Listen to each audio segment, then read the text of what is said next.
Welcome to Meganet TV. Burning topic. శిలాక్షరం అనే మాటను శాశ్వతంగా నిలిచేది అనే సందర్భాన్ని సూచించడానికి వాడతాం. నీటి మీద రాతలు నిలబడవు, కానీ రాతి మీద రాతలు మాత్రం వేలాది సంవత్సరాలు చెక్కు చెదరకుండా ఉంటాయి. అవి వాతావరణ మార్పుల మూలంగా ప్రభావితం కావచ్చు.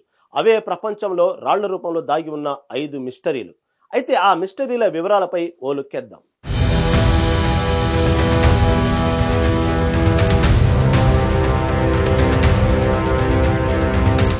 శిల్పకళ వల్ల మన ప్రాచీన సాంస్కృతిక వైభవం నేడు మనకు అర్థమవుతుంది. అశోకుని శాసనాల్లోని చరిత్ర, రామప్ప దేవాలయ మదనికల, శిల్ప సౌందర్యం మాటున దాగిన ఆంధ్ర నాట్య శాస్త్రం ఎన్నో ప్రాచీన కళ, సాంస్కృతిక, చారిత్రక సంపదలను మనకు అందిస్తోంది. భారతీయ దేవాలయాలు, ఈజిప్టు పిరమిడ్లు, యమాన్ నాగరికత, గ్రీక్ రోమన్ కట్టడాలు ఇవన్నీ రాతిలో మలచబడిన పురాతన చరిత్రకు జీవసాక్ష్యాలు. ఇవి చాలా వరకు మనకు పరిచయమయ్యాయి. వాటిలో కొన్నింటి గురించి కొన్ని వివరాలు తెలుసుకుందాం.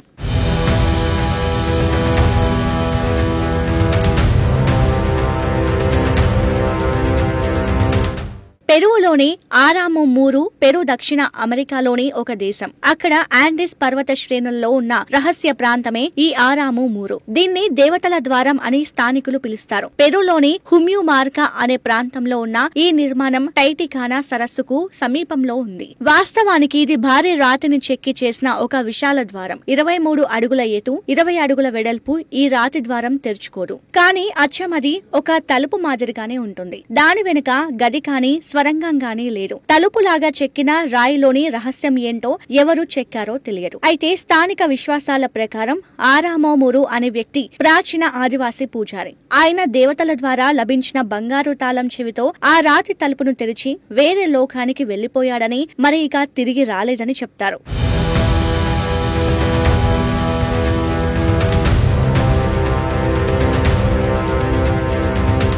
ఇక నెక్స్ట్ థాయిలాండ్ లోని నాగావేక్. థాయిలాండ్ లో పచ్చని అటవీ ప్రాంతం మధ్య ఉంది ఒక శిలాకృతి. నిజానికి ఇది ఒక పర్వతం. ఆకాశం మాత్రం పాము చుట్టూ చుట్టుకున్నట్లు నిండా పులుసులు మాదిరిగా ఉంటుంది. థాయిలాండ్ ఈశాన్య దిశలో బూమంగ్ఖాన్ ప్రాంతంలో ఉన్న పులాంగ్ నేషనల్ పార్క్ లో ఉంది ఈ నాగ గుహ. 100 మీటర్ల పొడవైన భారీ శిల అచ్చంలా పాము ఆకారంలో ఉంది. శరీరం నిండా పొడలు, ముడుచుకున్న వీపు భాగం మాదిరి పొడవైన వెన్ను, ముందు భాగం పాము వలె ఉండి స్థిరంగా ఉన్న పెద్ద బండరాయి. దీన్ని చూస్తే పాకుతున్నట్లుగా ఓ మహానాగం, అలాగే రాయిగా మారిపోయినట్టుగా అనిపిస్తోంది. ఇలాంటి పాము ఆకారపు బండలు ఒక 10 వరకు ఆ పార్క్ లో కనిపిస్తాయి. కొన్ని పాము శిరస్సులాగా, కొన్ని పాము పడగలాగా, మరికొన్ని పాము శరీరంలాగా ఉన్నాయి. స్థానిక కథనాల ప్రకారం అక్కడ సర్పవంశం ఒకటి నివాసం ఉండేదట. వాళ్ల రాజు దైవాస్ ఈను ధిక్కరించి మద్యం సేవించగా మొత్తం ఆ పాముల వంశాన్నే బండరాయిలుగా దైవం మార్చేసిందని అక్కడ కథ చెప్తుంటారు. దైవ కృప మరలా వాటివి ప్రసరించినప్పుడు మాత్రమే అవి తిరిగి పాములాగా మారుతాయి.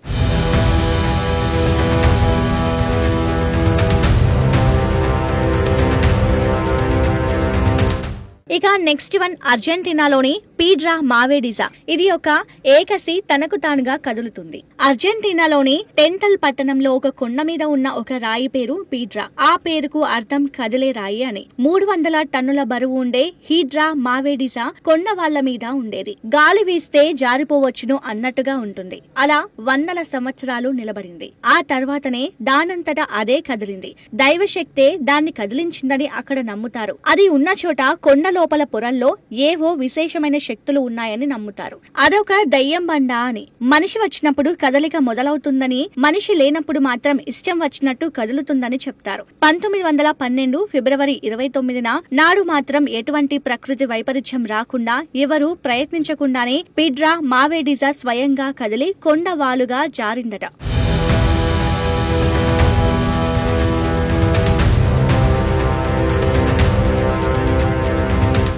ఇక లాలే బెల్లాలోని రాక్ హ్యూన్ చర్చ్ కేవలం రాతితో చెక్కిన నిర్మాణం. ఇది కలేపా సిమెంట్ ఉపయోగించలేదు. కేవలం రాయి తొలచి నిర్మించారు. ఇథియోపియాలోని ఓ చిన్న ప్రాంతం లాల్బెల్లా. ఇక్కడ రాక్ హ్యూన్ చర్చ్ ని రాతిని తొలచి నిర్మించారు. 12వ శతాబ్దంలో పైనుంచి కిందకు రాతిని తొలుచుకుంటూ దీన్ని ఇలా అద్భుతంగా నిర్మించడాన్ని ప్రశంసించకుండా ఉండలేము. అంటే దీన్ని ఏకశిలా నిర్మాణంగా కూడా చెప్పవచ్చు.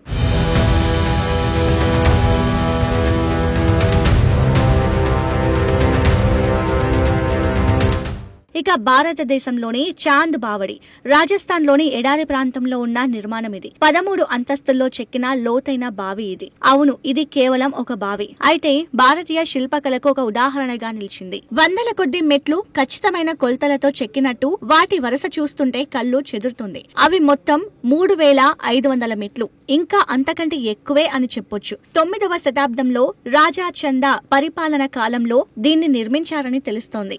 అంకగణితం, రేఖాగణితం లెక్కలతో సరిగ్గా సరిపోయేలా ప్రతి ఒక్క మెట్టు ఒకేలాంటి కొలతలతో చెక్కబడింది. ఇక చతురస్రాకార చాంద్ బావా మొత్తం 13 అంతస్తులుగా ఉంటుందనే దీని నిర్మాణ శైలి ప్రత్యేకతను బట్టి మనం అర్థం చేసుకోవచ్చు. అచ్చం అలాగే మరో నమూనా కట్టమని సవాల్ విసిరితే ఆ ఆధునిక కాలంలో కూడా దాదాపుగా అసాధ్యం.